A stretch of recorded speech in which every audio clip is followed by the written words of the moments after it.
பொன்னொன்று கண்டேன் movie team இருக்காங்க. படத்துடைய டைரக்டர் பிரியா மேம், படத்துடைய ஹீரோ வசந்த் ரவி சார். வணக்கம்.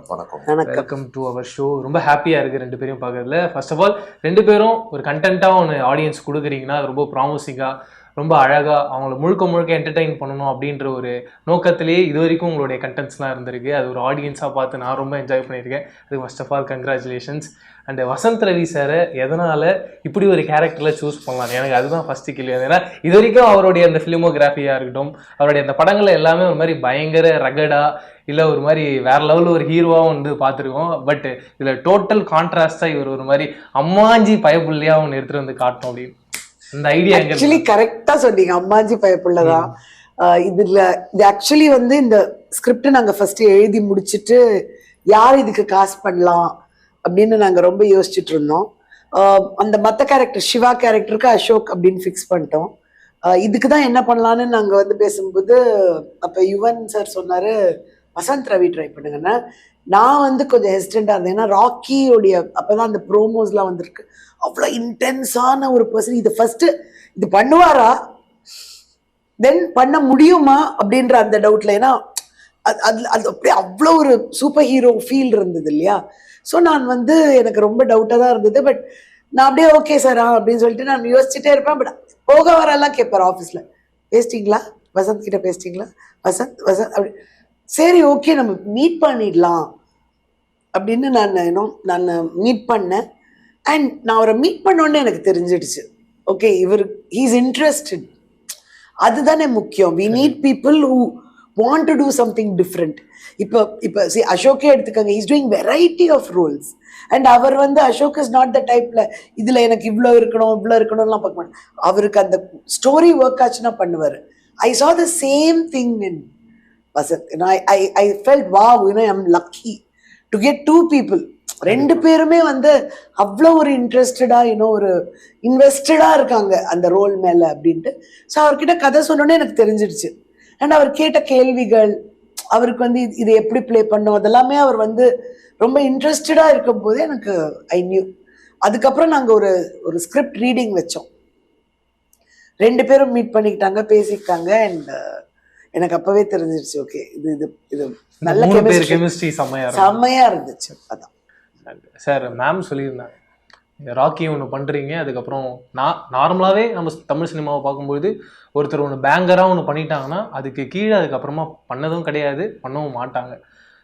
அது தாண்டி நீ ஒரு 4-5 படம் ஒர்க் அவுட் பண்ணிட்டீங்க, அது எல்லாமே வேற லெவலில் ஒரு ஹிட் ரேஞ்சுக்கு ஒன்று போயிடுச்சு. இப்போ கடைசியாக ஜெயிலர் வரைக்கும் வந்துட்டோம். பட் இருந்தாலும் எதனால இப்படி ஒரு கேரக்டர் நம்ம பண்ணலாம் அப்படின்னு. அண்டு யுவன் சாருக்கும் உங்களுக்கும் இருக்க அந்த லவ், ஏன்னா மேம் சொல்லும் போதே தெரியுது அவர் உங்களை எவ்வளோ ரசிச்சிருக்காரு, உங்களுக்கும் அவருக்குமான அந்த ஃப்ரெண்ட்ஷிப் எந்த அளவுக்கு ஸ்ட்ராங்காக இருக்கு, அதை பற்றி.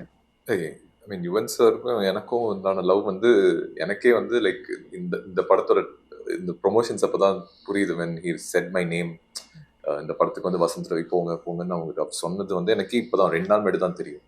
நான் அது வரைக்கும் மேம் சொல்ல, யாருமே சொல்ல, எனக்கு தெரியாது.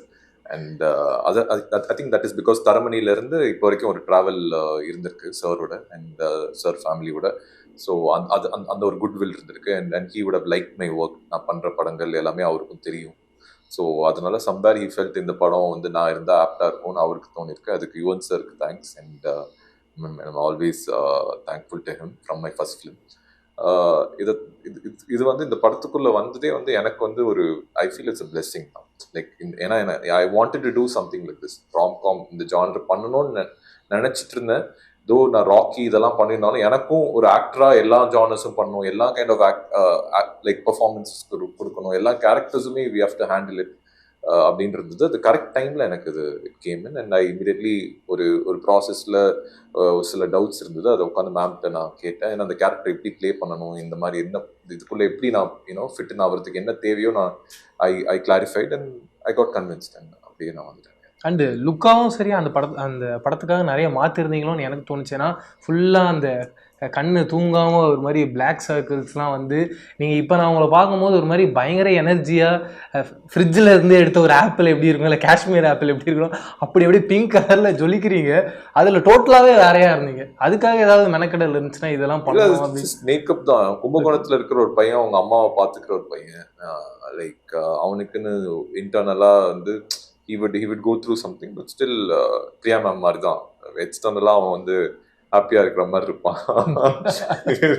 But just that I'm just trying to make it in a more funny way, but still I mean அந்த அந்த கேரக்டர் வேற இல்ல. இப்ப நம்ம டே டு டேல வந்து இப்ப நம்ம வேற மாதிரி இருக்கோம். கண்டிப்பா. மேம், எனக்கு சீரியஸாக பார்க்கும்போது அனந்தம் பயங்கர ஃபேவரெட்டு. அதுக்கான ரீசன் என்னன்னா, நீங்கள் அந்த ஒரு பிளாட்டையும் லாக் பண்ணும்பொழுதும் அது ஸ்டார்ட் டு எண்ட் கரெக்டாக இருக்கும். மறுபடியும் அந்த அந்த பிளாட்டில் வேற ஒரு கதை இன்டர் கனெக்ட் ஆகும் போதும் அதோட பிளே, அதோட ஃப்ளோ எல்லாமே ரொம்ப அழகாக பிளெண்ட் ஆகி வந்திருக்கும். எல்லா வெப் சீரிஸோட ஹை பாயிண்ட்டும் நான் பயங்கரமாக என்ன ரசிக்கிறது என்னன்னா, அது முடியும் போது அடுத்த சீசனுக்கோ இல்லை அடுத்த பார்ட்டுக்கோ ஒரு எண்டு கொடுக்கும்போது ஒரு பெரிய ஹைப்பில் நமக்குள்ள ஒரு பேங் ஒன்று கிரியேட் பண்ணும். நீங்கள் அதையும் அதில் கிரியேட் பண்ணி தந்திருப்பீங்க. அடுத்து என்ன நடக்க போகுதுன்னு சொல்லிட்டு சீரியஸாக நான் ரொம்ப ஈகராக வெயிட் பண்ணிட்டு இருக்கேன். சீசன் 2 எப்போ ஸ்டார்ட் பண்ண போறீங்க? அது அப்படியே நீங்க ஃபோன் பண்ணி ஜீக்கு கேட்டுடுங்க, அதுதான் பெட்டர். பிகாஸ் எனக்கே தெரியாது, என்கிட்ட இன்னும் அதை பத்தி ஒண்ணுமே பேசல அவங்க. நான் வேற ஏதோ பண்ண போறேன். ஓகே, அது இதுக்கப்புறம் நான் வேற ஒரு ப்ராஜெக்ட் பண்ண போறேன். ஸோ அண்ட் இப்படி ஒரு சக்ஸஸ்ஃபுல்லான ஒரு விஷயம் வந்ததுக்கு அப்புறமா படமாவும் தேட்டர் ரிலீஸ் அப்படின்றது தான் எல்லாரும் ஆசைப்படுவோம். அண்ட் இந்த படமாவும் தேட்டர் ரிலீஸ் அப்படின்ற மாதிரி தான் ஒரு டாக் இருக்கு. அண்ட் டக்குன்னு ஓடிடி அண்ட் டிவி அப்படின்றது அதுக்கான ரீசன் என்ன, அது தெரிஞ்சுக்கலாமா? அதுக்கு ரீசன்லாம் இல்லை. See, we are not in the production side. We are in the creative side. So as creative people, we want our film to reach people. How it should reach people and the producer knows best. Okay, it's produced by YSR Films and Geo Studios. They have taken the call that in the madri ipdi varnonte. We just wanted to reach people. Engludiya vela is to make it reach people. Adukku da naanga inga ukandittu. So I am very happy wherever it comes that it's coming out. I think we should look at it like that, you know. இப்போ வந்து வெளியே வரப்போது people are going to see it. எங்க பார்த்தா என்ன, they should see it and enjoy. அவ்வளவுதான். We have made a fun film and we are happy that people are watching it. அவ்வளவுதான். Sir, நீங்க அதை எப்படி பாக்குறீங்கன்னா, இது வரைக்கும் உங்க படங்கள் எல்லாமே தியேட்டர் ரிலீஸ் தான், இதான் ஃபர்ஸ்ட் ஓடிடின்னு நினைக்கிறேன். அண்ட் உங்களுக்கு அது எப்படி இருக்கு? எனக்கு இது ஃபர்ஸ்ட் ஓடிடி ஃபிலிம்னா அக்செப்ட் பண்ணிக்க வேண்டியதான், அப்படிதான் இருக்கு. So I accept this is my first OTT film and I am looking forward to it. அண்ட் அது சொல்லும் போது ஏதாவது ஷாக்கிங்கா இருந்ததா? எது சொல்லும் போது? ஓடிடி அப்படின்னு சொல்லுவோம். ஓடிடி அது சொல்லும் போது ஷாக்கிங்னா இட்ஸ் லைக் அஃப்கோர்ஸ் ஐ மீன் நம்மளுக்கு வந்து படம் எனி ஆக்டர் எனி டைரக்டர் படம் தியேட்டருக்கு வரணும்னு தான் எடுக்கிறோம். கண்டிப்பாக. பட் அது எண்ட் ஆஃப் தி டே நம்மளுக்கு ஒரு சே தானே இருக்கு. நம்ம இன்ட்ரெஸ்ட்டை சொல்லலாம். But they have their own mathematics, their own commercial aspects to it.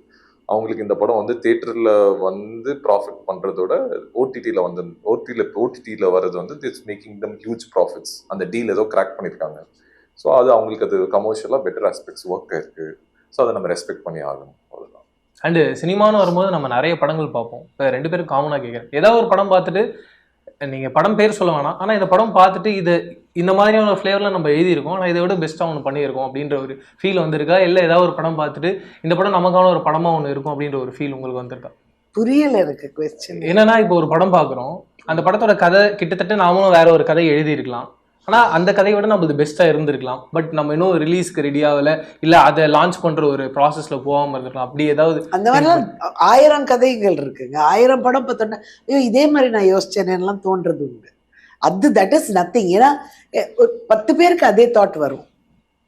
It's just அவருக்கு வந்து luck, whoever the person is or whoever the lady is, அவங்க போய் பிச் பண்ணி அவங்க படம் பண்ணிட்டாங்க. ஸோ அவ்வளோதான். இந்த மாதிரி நிறைய ஃபீலிங்ஸ் வரும். தட்ஸ் ஆல் நேச்சுரல் தான். சார், நீங்கள் என்ன, நான் எதுக்காக கேட்டேன்னா, எனக்கு ஜோக்கரோடைய ட்ரெய்லர் பார்க்கும்போதெல்லாம் நீங்கள் அதை பண்ணியிருந்தீங்கன்னா அது பயங்கரமாக இருக்கும். அப்படி ஒரு படம் தமிழில் இருந்து அதை நீங்கள் பண்ணியிருந்தீங்கன்னா அது இன்னும் பேங்கராக பண்ண முடியுமோன்றது எனக்கு ஒரு ஆடியன்ஸ் ஒரு ஃபீல் இருந்தது. ஹாலிவுட் ஃபிலிம்ஸ் அப்படி கேட்குறேன். சரி, அந்த மாதிரி இருக்குதான். So I mean something like that happens in Tamil, yeah why not, I mean love to do it. நீங்கள் அந்த மாதிரி ஏதாவது யோசிச்சு வச்சுருக்கீங்களா? அதுக்காக கேட்குறேன். வரைக்கும் யோசிக்கல. ஐ மீன் so far I have never thought, but ஒரு பயோகிராஃபி, ஒரு ஆக்டரோட பயோகிராஃபி பண்ணணும்னு எனக்கு ஆசை. அது நம்ம நிறைய சொல்லியிருக்கேன். ரகுவரன் சாரோட பயோகிராஃபி பண்ணணும்னு எனக்கு ஆசை. I feel I mean as an actor I love him. So அந்த ஒரு விஷயம் இருக்கு. இப்போ நிறைய பயோகிராஃபிக்கல் ஃபிலிம்ஸ் வருது இல்லையா? ஸோ அது மாதிரி. அண்டு நீங்கள் அவரை பற்றி ஏதாவது தெரிஞ்சிருக்கும் போது இந்த பாயிண்ட் இன்ட்ரெஸ்டிங்காக இருக்குன்ற மாதிரி கேள்விப்பட்டிருப்பீங்க. நான் என்ன கேள்விப்பட்டேன்னா, ஒரு படம் பண்ணும்போது அந்த அந்த கேரக்டராகவே தான் அந்த படம் முடிகிற வரைக்கும் இருப்பார், வெளியிலையும் அப்படி தான் இருப்பார். நீங்கள் அந்த மாதிரி ஏதாவது இன்ட்ரெஸ்டிங்காக கேட்டு பார்த்துருக்கீங்களா? Yeah, I heard he's a very again a very intense actor and he's such a heartwarming person. நானும் கேள்விப்பட்டிருக்கேன். But yeah, I've never met him and அவர் படங்கள் எனக்கு ரொம்ப பிடிக்கும். Whatever flavor that he brings in each character, that he has played. And somewhere I there's certain actors you love, certain characters you love, but I feel like Raghuvaran sir is one such actor who should have gone even more beyond than anyone else. Yeah, I mean, should have gone beyond. I mean, beyond anyone else in சொல்லும்போது you have to understand. கண்டிப்பா ma'am. And இந்த படத்தோட trailer பார்க்கும்போது எனக்கு புரிஞ்சது என்னன்னா, ஒரு heroine 2 hero lock பண்ணுறாங்க, ஆனால் எந்த ஹீரோன்றதை கடைசியாக எப்படி லாக் பண்ண போகிறாங்கன்ற ஒரு ஐடியா தான் எனக்கு இருந்தது. அண்டு இப்படி ஒரு கண்டென்ட்டாக நம்ம எடுத்துகிட்டு வரும்போது நார்மலாக வெளியிலேருந்து என்ன ஒரு ரெஸ்பான்ஸ் வரும் அப்படின்ற ஒரு கேள்வி ஆரம்பத்திலே இருக்கும். கண்டிப்பாக நீங்கள் அதை பிரேக் பண்ணி தான் படமாக பண்ணியிருக்க போகிறீங்க. அண்டு உங்களுக்குள்ளே அது எத்தனை நாள் ஒரு டிஸ்கஷனாக போச்சு? ஏன்னா இப்படி ஒரு கேள்வி வரும், அதை எப்படி படத்தில் ஜஸ்டிஃபை பண்ண போகிறோம், சாட்டிஸ்ஃபை பண்ண போகிறோம்? நாங்கள் வந்து ஆனஸ்டாக ஒரு கதை எழுதி, நாங்களே சின்சியராக ஒரு கதை எழுதி நான் ப்ரெசென்ட் படமாக பண்ணியிருக்கோம். ஸோ எனக்கு okay, if people like it, I'm happy, that's all. I'm hoping எனக்கு பிடிச்சிருக்கு. ஸோ ஐம் ஹோப்பிங் எல்லாருக்கும் பிடிக்கும் அப்படின்றது தான். இன்னும் ஸோ இதில் வந்து அஃப்கோர்ஸ் எனக்கு நர்வஸாக இருக்கு. நான் ரொம்ப வருஷம் கழிச்சு I'm presenting a Tamil project. அனந்தம்மை விட்டுருங்க, ஆஸ் அ ஃபில்ம் அப்படின்ட்டு படமாக நான் வந்து இது ரொம்ப நாள் ஆயிடுச்சு. ஸோ எனக்கு ரொம்ப நர்வஸாக இருக்கேன். பட் ஐ பிலீவ், ஏன்னா எனக்கு பிடிச்சிருந்தது, நான் ரொம்ப அதில் இன்னும் இன்வால்வ் ஆனேன். So I feel people will like it. ஜாலியான படம். ஸோ ஒரு என்டர்டெயின்மெண்ட், அப்படியே வீட்டில் உட்காந்து பார்க்கலாம் இன்னும். So I feel it will work. And உங்களோட இன்ஸ்டாகிராமில் ஒரு 4-5 ஃபோட்டோஸ் பார்த்தேன். உங்கள்கிட்ட அதை காமிச்சதுக்கு அப்புறமா உங்களுக்கு அது என்ன ஞாபகம் வருதுன்னு கேட்டு தெரிஞ்சுக்கலாம் அப்படின்னு சொல்லிட்டு.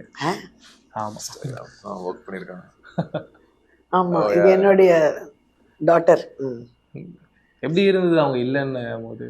I am still getting over it. I can't time. ஆனால் அதை பற்றி பேசுவேன். It really affects. அண்டு ரொம்ப அழகாக சொன்னீங்க என் டாட்டர் அப்படின்னு சொல்லிட்டு. அது ரொம்ப ஸ்வீட்டாக இருந்தது. மற்றவங்களுக்கு அவங்க எப்படி பார்க்குறாங்க அப்படின்றது வேற, யாராவது சொல்லும் போது அது இல்லை, யாருமே என்ன அவளோட பார்த்தாங்கன்னா என் டாட்டர்னு தான் சொல்லுவாங்க. உங்களுக்கு அந்த மாதிரி யாராவது இருக்காங்களா? இல்ல என் வீட்ல இருக்கு. பட்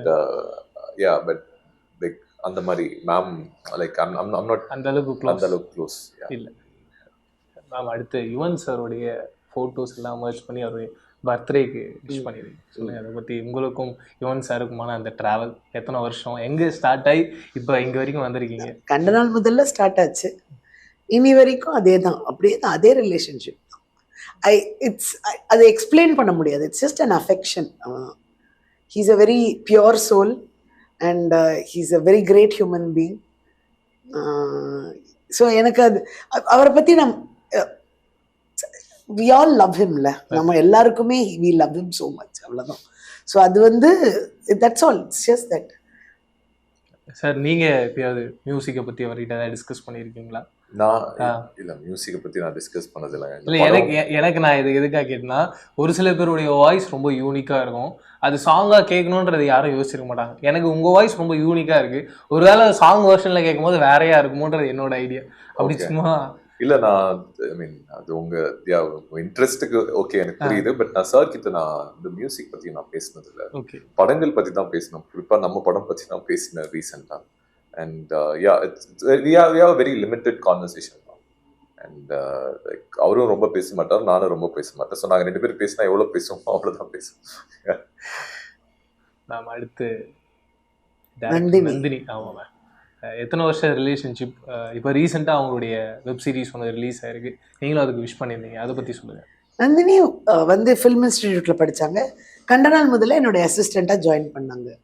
அண்ட் ஷீஸ் அதாவது நான் நிறைய இன்டர்வியூவில் சொல்லியிருக்கேன், ஒரு நந்தினி போதும் ஒரு டைரக்டருக்கு. ஆஸ் அன் அசோசியேட் எல்லா வேலையும் பண்ணிடுவாள். Such an efficient, such a talented person. And அதுக்கப்புறம் வந்து ஷீ செட் நான் தனியாக ட்ரை பண்ண போகிறேன் அப்படின்னு சொல்லிட்டு she started working on her own. And அவங்களுடைய ஜேர்னியும் வந்து நிறைய அப்ஸ் அண்ட் டவுன்ஸ், என்னோட ஜேர்னி மாதிரியே நிறைய அப்ஸ் அண்ட் டவுன்ஸாக இருக்குது. So I'm extremely happy that இன்னைக்கு நான் எந்த சோஷியல் மீடியா பார்த்தாலும் இன்ஸ்பெக்டர் ரிஷி அண்ட் அவங்களுடைய ஃபோட்டோஸ் அண்ட் அவங்க டீம் ஃபோட்டோஸ் இருக்குன்னு சொல்லும்போது எனக்கு அவ்வளோ சந்தோஷமா இருக்கு. Because she deserves that and much more.